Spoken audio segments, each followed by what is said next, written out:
Merci à tous les intervenants du panel précédent. Merci au modérateur Fadi Hamza. Nous allons enchaîner tout de suite ici en direct de l'IEDA, de la 8e édition du salon l'IEDA, salon de l'entrepreneuriat. Nous allons enchaîner avec le panel suivant sur le rôle de l'État et des structures et des programmes d'appui aux petites entreprises en temps de Covid qui ont été impactés, bien évidemment, que ce soit en Tunisie ou en Afrique. Sans plus tarder, je vais présenter vos panélistes. Monsieur Norman Schrappel, qui est directeur du programme de la transformation digitale à la GIZ. Il était il est chef de projet, expert principal en développement du secteur d'éthique en Tunisie. Il est conseiller politique, chef adjoint du projet développement numérique et chef de projet Make IT in Africa à Tunis. Également, M. Antoine Bureau, qui est coordinateur national du projet Mashroui. Il était par le passé chargé du projet au département, chargé de projet au département développement durable pendant 5 années auprès de Expertise France. Du côté de Djibouti, nous avons Madame Ouba Malo, qui est directrice générale du Centre de leadership et d'entrepreneuriat à Djibouti, et Dr Assandé du côté d'Abidjan, Dr Assandé qui est conseiller technique en charge des programmes Fonds Covid-19 du gouvernement ivoirien. Il est également enseignant universitaire à Abidjan. Alors, je vais commencer avec vous, Norman Schrappel, peut-être dans le même ordre dans lequel vous avez été cité.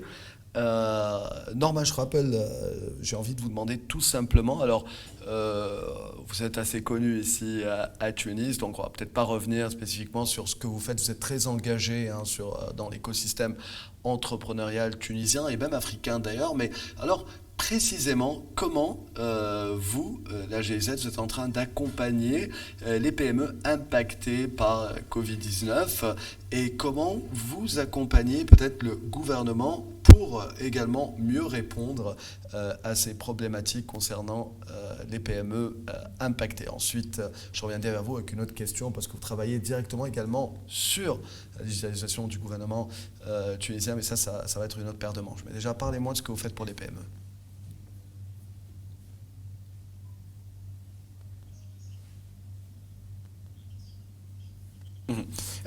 Merci Monsieur Schrapp, je reviendrai vers vous tout à l'heure par rapport à l'appui au gouvernement déjà directement, mais je voulais partir du côté de Monsieur Antoine Bureau, qui est coordinateur national du projet Mashroui, un projet de l'ONUDI en Tunisie. Alors, le projet Mashroui, il soutient les entrepreneurs tous les jours, même avant le Covid, partout en Tunisie, dans toutes les régions de la Tunisie. Alors, comment vous avez fait pour soutenir les PME, ces entrepreneurs impactés par Covid-19? Donc, est-ce que c'était la même approche ou ça, on l'a compris, il fallait peut-être innover? Est-ce que vous avez fait des initiatives un peu spécifiques en temps de crise, bien évidemment? Bonjour à tous, oui, merci.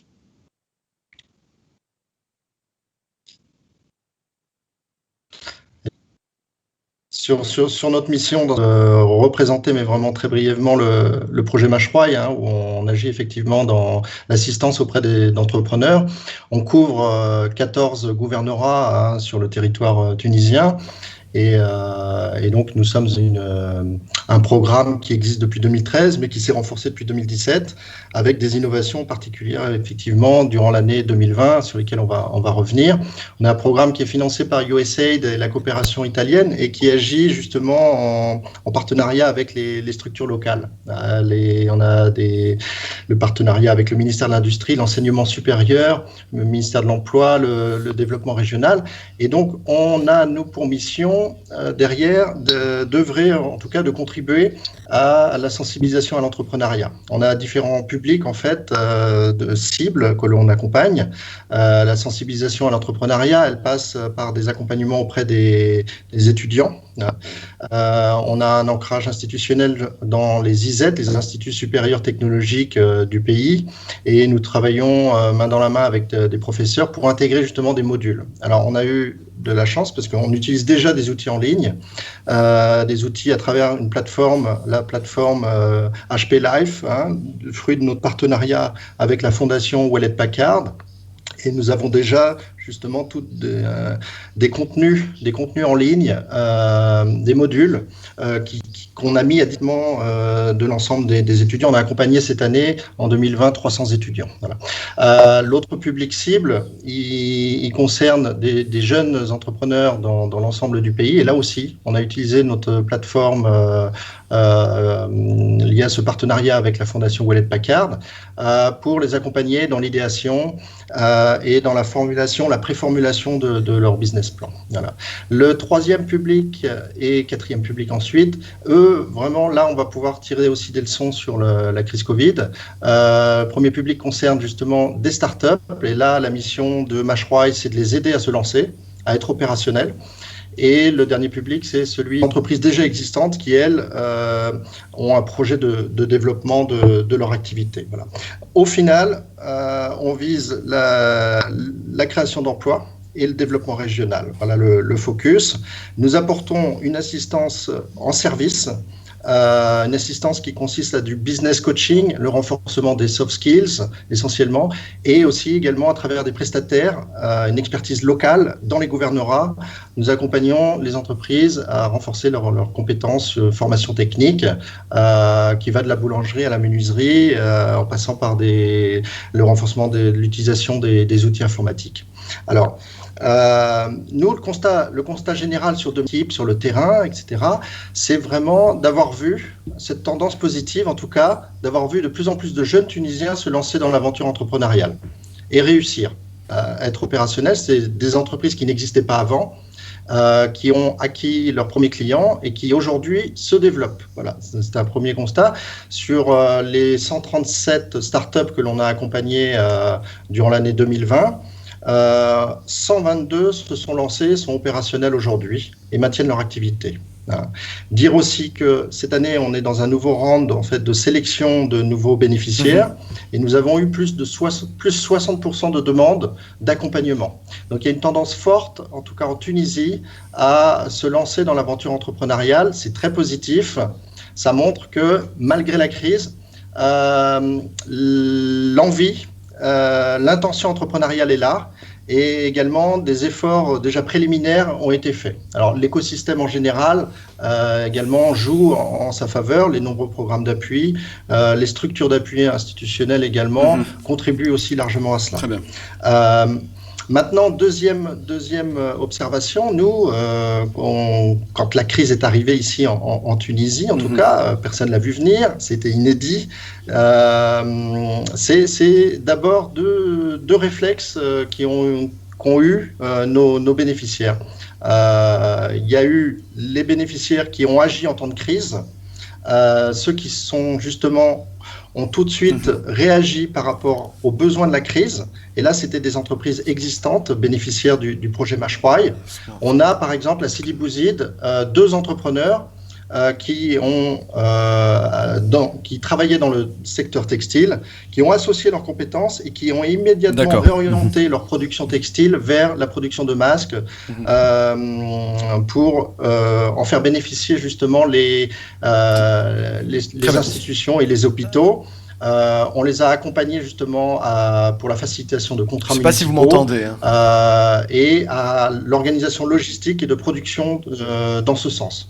Voilà, donc on a eu vraiment ce réflexe très intéressant, très positif en termes d'état d'esprit et ensuite d'organisation et de réadaptation de l'activité, cet agir en temps de crise pour répondre aux besoins immédiats.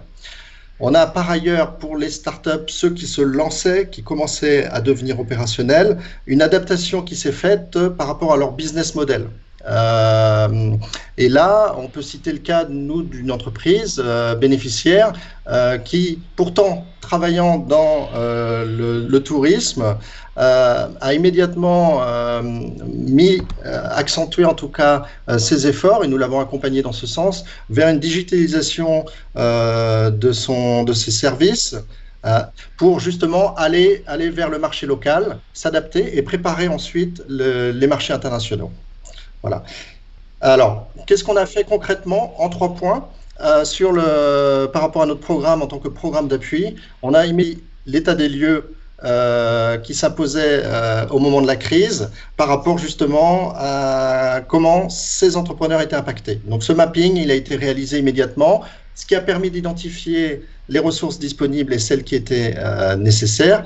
Nous avons priorisé avec eux ces besoins d'accompagnement. Nous avons également effectué du lobbying par rapport en synergie et en complémentarité avec d'autres programmes d'appui. Et ensuite, nous avons aidé à cette capacité justement à recevoir l'assistance que l'on pouvait leur offrir à travers les nouveaux outils à distance, en tout cas, sur une période, à travers les outils informatiques. Voilà. Très bien. Merci à vous, Monsieur Bureau. Alors, je vais partir du côté de Djibouti et de Madame Oubamalo et ce programme justement soutenu par la Banque mondiale, ce programme d'entrepreneuriat pour les femmes et pour les jeunes un petit peu partout dans votre pays. Alors, de votre côté, quelles sont les actions qui ont été menées pour soutenir les PME face à cette pandémie et son impact, bien sûr?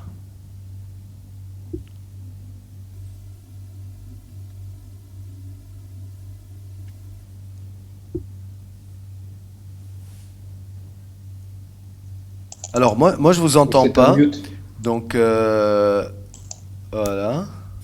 J'ai pas désactivé. Voilà. Désolée, la technologie quand. En tout cas, je vous remercie. Je te remercie, Wassim. Bonjour à tout le monde. Donc, je voudrais un peu resituer le rôle du CLE, parce que le CLE est une structure d'accompagnement de porteurs de projets, pas que, mais aussi une structure d'accompagnement pour les petites entreprises. Donc, on a en notre sein un programme d'incubation et un programme d'accélération, mais aussi on est en charge du renforcement de l'écosystème entrepreneurial à Djibouti et de l'écosystème de l'innovation. Donc, comme vous l'avez mentionné, Wassim, je suis la coordinatrice nationale pour le projet de la Banque mondiale pour l'appui à l'entrepreneuriat des jeunes et des femmes. Et dans ce cadre-là, nous avons, quand il y a eu le confinement dès le début, une des premières actions que nous avions entreprises, c'était, bien sûr, comme vous le savez, il y avait une pénurie de masques, pénurie des appareils respiratoires, il y avait toujours comment on appelle ça, les dispositifs pour se protéger. Et donc, nous avons lancé un concours de business plan pour les jeunes entrepreneurs déjà établis, mais qui pouvaient se réorienter dans la fabrication de masques, de gel et autres dispositifs. Donc, ça, c'était avec à la clé, bien sûr, des fonds pour pouvoir démarrer cette nouvelle ou un peu se désorienter de leur activité originelle. Donc, on a pu appuyer 3 entreprises qui ont qui fabriquait des masques, une autre des gels et une troisième de lavage de mains qui ont été un peu dans tout le pays. L'autre programme, c'était en fait de jeunes entrepreneurs accompagnés toujours dans le projet de la banque et qui se sont retrouvés du jour au lendemain un peu vulnérables ou en cessation d'activité. Ces jeunes-là, nous avons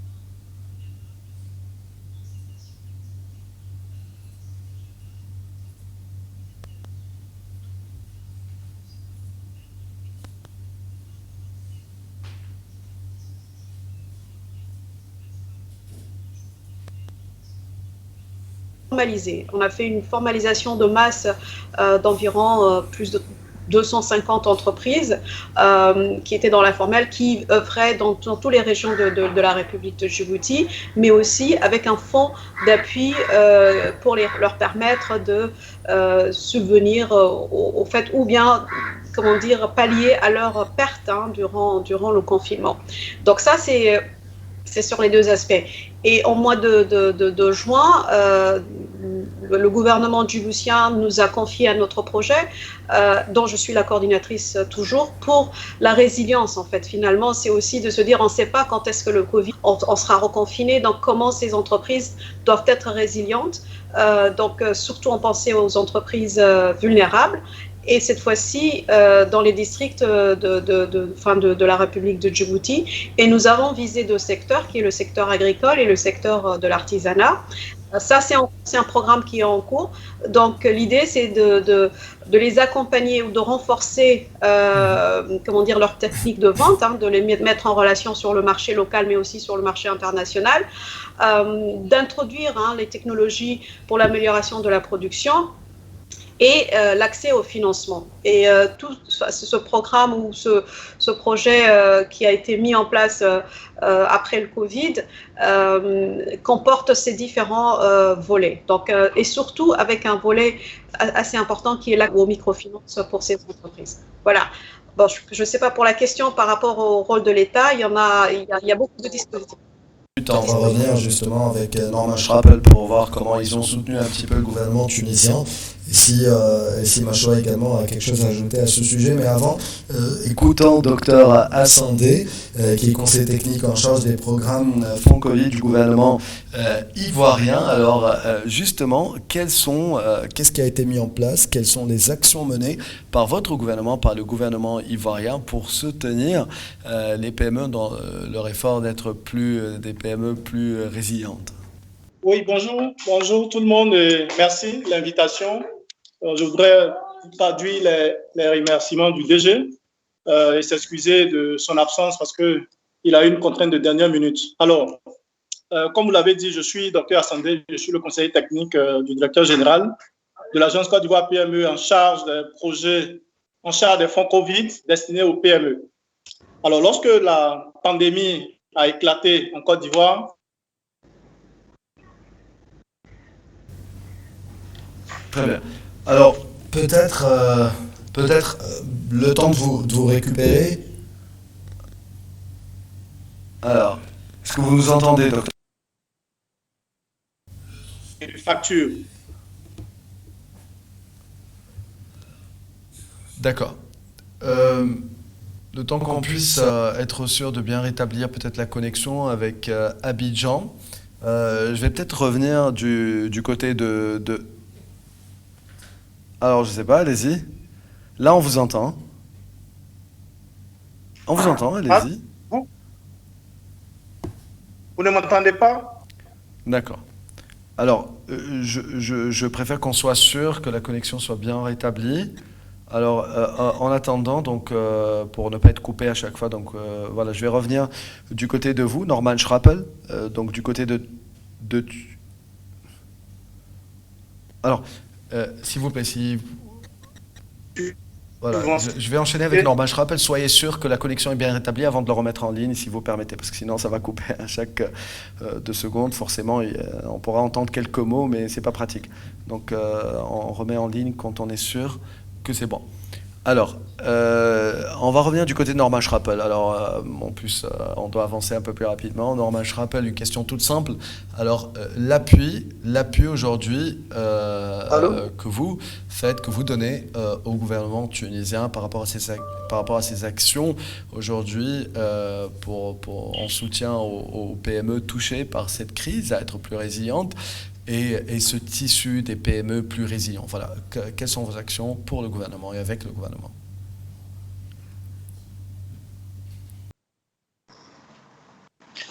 Donc, on a vu déjà dans les innovations des autres panélistes projets où on a vu et on a vu les petites entreprises. C'était un projet où le backbone, la force en fait, et les petites entreprises, c'était entreprises, c'était changer de business model, la force en fait, la force, mais aussi c'est adapté pour la changer de business model, changer de business model, mais aussi pour répondre à cette crise économique. Moi, je pense que nous sommes au début de cette crise. On va voir la gestion importante de crise sanitaire pour répondre à cette crise économique. La question nous sommes au début même cette crise. On a vu la gestion pour répondre à cette crise sanitaire qui vient avec ça, c'est de protéger l'économie même. Il n'y a pas cette, je pense pour répondre à cette question, les ressources, l'État de protéger les parties partie des qui a vivé dans cette partie des qui n'a pas cette résilience. Je pense les ressources qui sont nécessaires pour la GZ et en fait vivre dans cette phase, cette période. Et je pense déjà vraiment réfléchir sur le programme qui donne un appui à des entreprises, à des PME.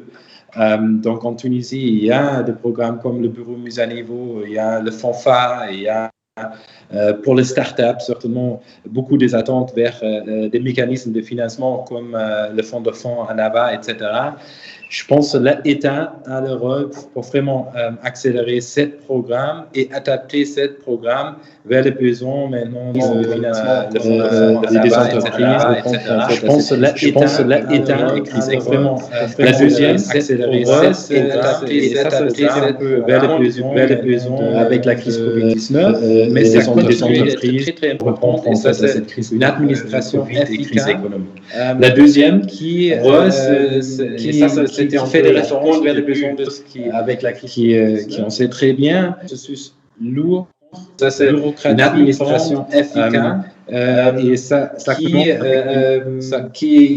fait des références vers les besoins des entreprises. Quelque chose validant, il y a des processus qui ne sont pas transparents administratifs jusqu'à en fait participer dans le grand programme. Et là-bas, on a besoin de mécanismes, des instruments qui assurer cette transparence, cette inclusivité et moins de bureaucratie. Et certainement, là-bas, il y a des réponses digitales.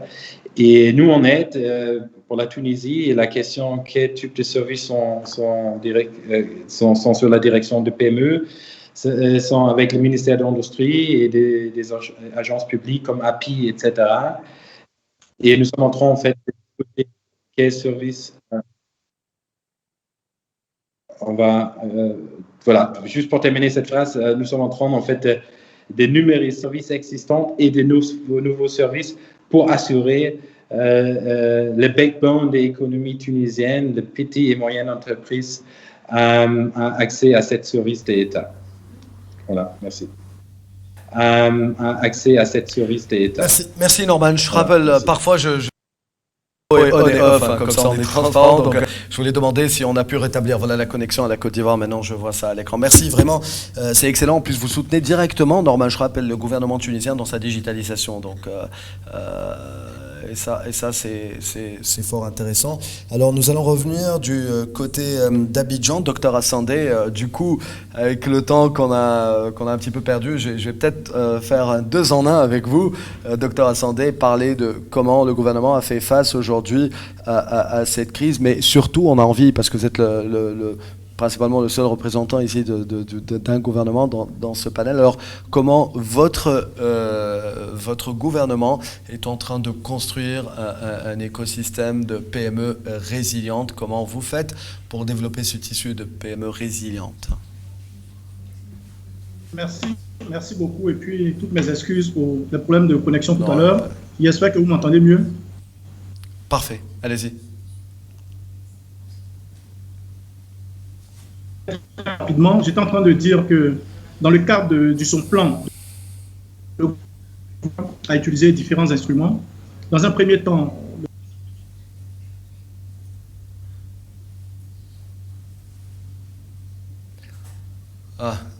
Docteur Assandé, de nouveau, on ne vous entend pas bien. Mais je suis vraiment curieux de savoir surtout. Doté d'environ 230 millions. Il y a toujours le problème de connexion là, c'est ça? Vraiment, c'est la technologie. Vraiment, j'attendais aussi ce témoignage. On a un panel très intéressant avec M. Bureau. M. Schrapp, également, on va revenir vers Djibouti. D'ailleurs, je vais peut-être essayer d'y revenir maintenant parce qu'à chaque fois, ce sont des secondes. Non, moi, je vous vois clairement à l'image, donc peut-être je pourrais vous entendre très bien. Donc, Dr Assandé, alors, si vous pouvez nous dire comment votre gouvernement essaie de bâtir aujourd'hui un tissu de PME résiliente.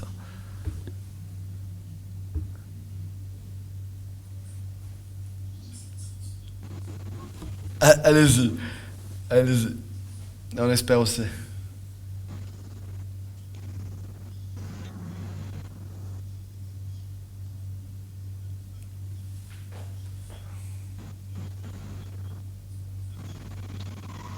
Donc, j'espère que vous allez m'entendre. Moi, je vous entends très bien. J'espère que vous allez m'entendre. Oui, bon, là, à travers l'agence Côte d'Ivoire PME, qui est l'agence d'exécution des politiques gouvernementales en matière, nous déployons une batterie donc d'actions en faveur de ces entreprises-là, avec naturellement le soutien des... Et aujourd'hui, le principal partenaire, c'est la GIZ. Il faut savoir qu'il y a un partenaire, enfin, un représentant de la GIZ qui est connecté, qui prend part à ce panel. Donc, ce que nous faisons, c'est, dans un premier temps, d'aider à la structuration des PME à travers différents projets et programmes. Là, nous sommes sur 3 différents projets. Le premier consiste à appuyer 700 PME donc à la productivité. Et donc, je veux dire, c'est un ensemble, une batterie d'activités donc, qui parle du diagnostic organisationnel en passant par la formation et la rédaction d'un plan de développement donc des affaires. Donc ça, c'est le premier projet que nous mettons en œuvre depuis bien avant même la survenance donc, de la Covid. Avec la Covid, la GIZ donc, nous a aidé qui nous a permis de développer aujourd'hui une plateforme de formation en ligne, donc on appelle le campus PME, qui est opérationnel depuis, donc à partir de laquelle nous formons en moyenne, je dirais, 100-150 PME par mois sur des outils de management, sur le déploiement donc de dispositifs de gestion modernes, parce que je voulais dire que la mise en œuvre du fonds Covid par l'agence Côte d'Ivoire PME a mis en exergue donc le taux d'informalité de ces PME-là. Ça a été l'un des facteurs, je veux dire, qui explique donc que ces entreprises ont subi, parce qu'on s'est rendu compte qu'en fin de compte, une bonne partie de ces PME-là étaient encore dans l'informel, puisqu'elles étaient incapables donc de fournir tout ce qui est état financier, information financière. Donc, notre action aujourd'hui cible principalement l'organisation. Et ces activités sont menées, comme je le disais, en européenne, qui nous apporte donc... Aujourd'hui, l'agence Côte d'Ivoire PME est outillée et donc à travers ces programmes-là, pour accéder aux fonds Covid mis en place par l'État, mais bien évidemment aussi pour pouvoir les appuyer à se structurer. Pour nous, la question de la résilience des PME passe par la structuration. Et donc, toutes nos actions aujourd'hui tournent autour de cette problématique de structuration. Et la structuration, c'est à 2 niveaux. C'est d'abord la formation, ensuite la mise en place d'outils de mettre donc à ces PME-là de se développer et donc de résister demain donc face à d'autres Alors, on va revenir rapidement du côté de Djibouti avec Madame Malo. Tout à l'heure, vous voulez parler un petit peu de ce que le gouvernement a fait dans votre pays. On va essayer de terminer avec ça. Nous dépassons déjà la fin de ce panel, mais c'est pas grave. Votre micro. Voilà, merci. Donc, en fait, les activités qui ont été menées par l'État, c'était une activité de première nécessité, je dirais, hein, parce que dès le mois de juin, ça se ressentait avec déjà 2 mois de confinement qui étaient passés. Donc, l'État avait mis en place un plan de soutien direct aux entreprises. Hein, et il y a eu des actions pour le report des prélèvements des impôts des entreprises. Il y avait aussi, pour certaines entreprises beaucoup plus vulnérables, le report ou l'annulation des factures de l'énergie et des coûts de télécommunications. Donc, il y a eu un engagement parce qu'à Djibouti, enfin, c'est un petit pays, je ne sais pas si vous connaissez très bien, c'est un petit pays avec 1 million d'habitants et l'État dans le secteur privé, je dirais. Donc, les télécoms, l'énergie sont des structures de l'État. Donc, il y a eu cet engagement de l'État à pouvoir annuler ou même diminuer les factures d'énergie et de télécom. Il y avait eu une mise en place d'une ligne de garantie partielle Covid-19 de à peu près 1,5 milliard pour puissent bénéficier de crédits. Il y avait aussi une indemnisation financière par l'État à hauteur de 30% de la rémunération des salaires, en fait, pour protéger les employés. Par exemple, les entreprises les plus touchées qu'on connaît aujourd'hui, ce sont dans le tourisme, hein, dans le secteur de la restauration, de l'hospitalité, etc. Donc, pour toutes ces entreprises-là, l'État avait payé 30% des salaires pour qu'au moins, pour protéger ces employés-là. Et très récemment, il y a eu une mise en place d'un fonds de soutien. Et nous, au CLE, on est membre pour la mise en place et la mise en œuvre du processus. Donc, la mise en place d'un fonds de soutien pour les micro-entreprises, formelles ou pas, donc avec une enveloppe de 10 millions de dollars qui a été mise en place. Mais juste il y a tout un dispositif, mais il y a un plan de relance de l'économie qui est en train de se faire à France, et ceci entre justement, pense à aujourd'hui, c'est une autre façon de travailler, et il y a eu ces remarques qu'aujourd'hui, en fait, ça réduit, hein. Si une entreprise travaille en ligne et qu'elle est digitalisée, ça peut permettre ça peut les aider à diminuer leurs coûts. Et il y a ce programme de digitalisation, enfin l'appui à se digitaliser de ces PME djiboutiennes. Donc voilà un peu les différentes actions qui ont été entreprises par l'État et qui sont à se digitaliser de Merci ces à PME. vous. Je repars du côté de monsieur. Donc voilà un peu.